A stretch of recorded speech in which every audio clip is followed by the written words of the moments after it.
Menyapa Anda semuanya dalam program Bible Everyday. Hari ini saya akan mengajak Anda untuk terus belajar akan firman Tuhan. Kita sudah tiba di Yeremia pasal yang ke-47. Seperti yang saya singgung kemarin, di pasal 46 dan seterusnya, ini merupakan nubuatan tentang hukuman yang akan menimpa kepada bangsa-bangsa. Dan kemarin kita sudah belajar tentang Mesir dan hukuman apa yang menimpa. Lalu kemudian di pasal 47 ini kita akan belajar tentang orang Filistin atau bangsa Filistin yang juga tidak luput daripada hukuman Tuhan. Kalau kita membaca di dalam ayat yang kedua, dikatakan seperti ini. Beginilah firman Tuhan, lihat air yang meluas mengamuk dari utara menjadi sungai yang membanjiri negeri serta isinya, kota serta penduduknya. Manusia akan berteriak dan seluruh penduduk negeri akan meratap. Garis bawahi kata meratap.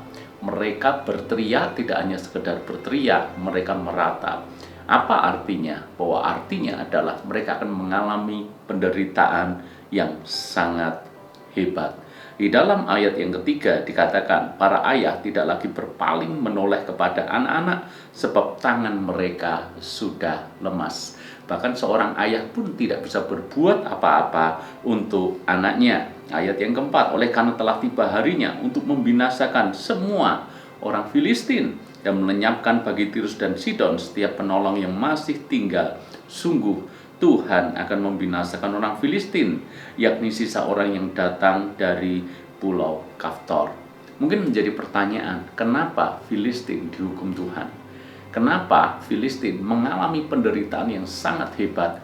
Bahkan bangsa ini akan meratap.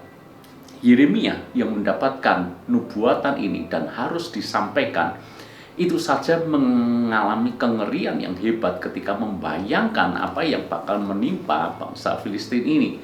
Kalau Anda membaca di dalam ayat yang ke-6, ini adalah ungkapan manusiawi seorang Yeremia ketika melihat kengerian yang bakal menimpa bangsa Filistin. Kita membaca ayat yang ke-6, pedang Tuhan, berapa lama lagi baru engkau berhenti? Artinya apa? Artinya penderitaan, masalah akan terjadi terus-menerus. Malapetaka, bencana akan terjadi terus-menerus, seolah-olah tidak ada hentinya. Makanya Yeremia berkata, pedang Tuhan atau hukuman Tuhan, berapa lama lagi baru engkau berhenti? Kapan berhentinya Tuhan? Masuklah kembali ke dalam sarungmu, jadilah tenang dan beristirahatlah. Seolah-olah Yeremia pun memohon kepada Tuhan supaya dicukupkanlah penderitaan itu bagi bangsa Filistin karena kengerian hebat yang menimpa negeri itu. Sekarang menjadi pertanyaan buat kita semuanya, kenapa bangsa Filistin dihukum oleh Tuhan? Saya paling tidak menemukan ada dua alasan.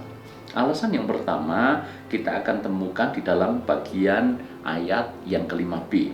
Hai Asdod, sisa orang Enak, berapa lama lagi engkau menoreh-noreh diri? Kalimat ini saja menyatakan kepada kita semuanya bahwa bangsa Filistin adalah bangsa penyembah berhala. Mereka kerap menoreh-noreh diri mereka dengan tujuan memanggil kuasa kegelapan. Mereka bangsa penyembah berhala, karena itu mereka tidak luput daripada hukuman Tuhan. Lalu kemudian alasan yang kedua, kenapa bangsa Filistin dihukum oleh Tuhan? Karena seperti yang kita ketahui, sejarah bangsa Israel itu seolah-olah tidak bisa dipisahkan dengan yang namanya bangsa Filistin. Kenapa? Bangsa Filistin ini menjadi musuh bebuyutannya bangsa Israel. Dimulai dari zaman hakim-hakim sampai bahkan di era pemerintahan Raja Daud. Kita mengenal Goliat, kita mengenal peperangan-peperangan yang terjadi balas membalas bergantian terus-menerus dengan orang-orang Filistin. Kenapa Tuhan menghukum bangsa Filistin? Alasan yang kedua, karena mereka mengusik biji mata Allah, yaitu umat Israel. Siapa yang memusuhi Israel? Siapa yang menyerang Israel? Siapa yang mencoba menindas Israel? mereka secara tidak langsung berhadapan dengan Tuhan.